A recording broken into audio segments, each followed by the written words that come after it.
bidding these young women witches is discounting the anguish they could be going through with this dance. I know these women, and they are not witches. Just because I do not regard there as some kind of curse doesn't mean me thinks they should be burned. These women shouldn't be dancing towards a street. If they crave to practice their witchcraft, they should at least be dignified and do it in the woods.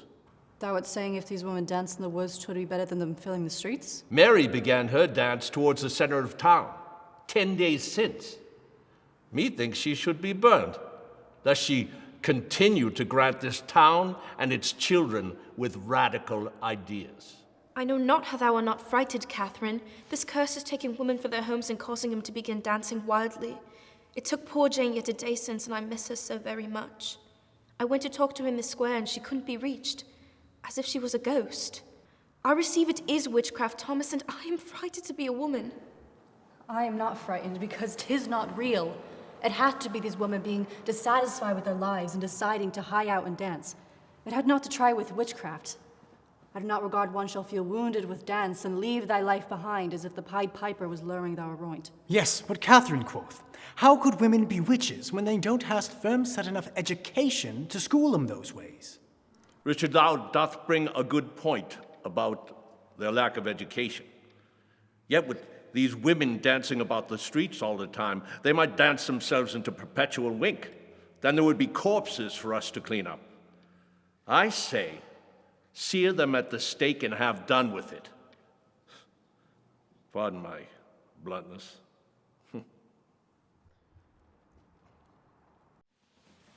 Thou solve all of thy problems by putting women to perpetual wink, Thomas. Thou bid me here, as a woman, to discuss with thou what methinks is going on. With all that thou hast to have thought, I would put a word in, that I would debate thy insane thoughts about women. I did not bid thee here. Thou art but a lowly woman. Why would I bid thee here? Richard and I were to meet, and he quoth that thou had to join him, or he could not attend. Art thou jesting me, Richard? Thou don't regard I could join by this conversation on mine own. Thou regard that little of me. What? I did not mean to hurt thou, Catherine. Methought if thou came in here and spoke with Thomas haply, thou would get thy point across about thy thingy, with thinking women are not witches and the curse not real. Mine thingy? Art thou serious? I am a woman with thoughts and logic, and myself should be able to hast a debate with a man and not have mine friend compose that arrangement for me.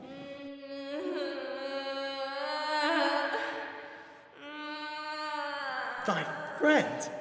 Catherine, we have been close since babes. Thou art still classifying me in that zone of friendship? I am such a nice guy.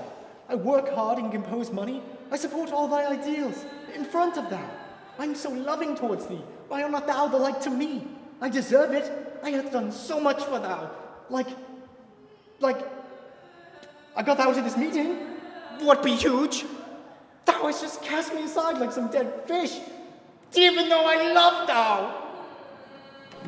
Thou art just a boy, a foolish boy, no matter what thou dost to act as a man, and how thou dress, and how thou talk. Thou must pay attention if thou dost not understand what is happening in the flat orb around thou and gather some sympathy. Thou shalt shrivel roint with the others.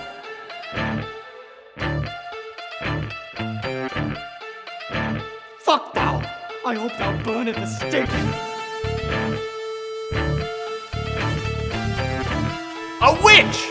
She shall burn at the stake! Nay, 'tis but a jest. Catherine, thine must be out of thy mind. Let her be.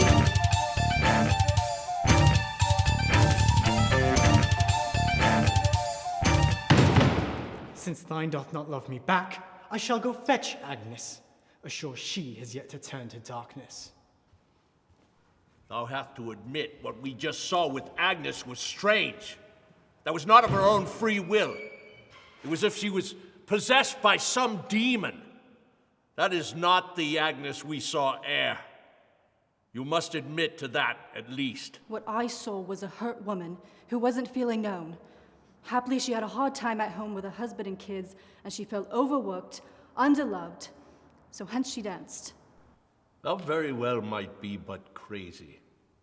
Thou regard that women cannot handle being What?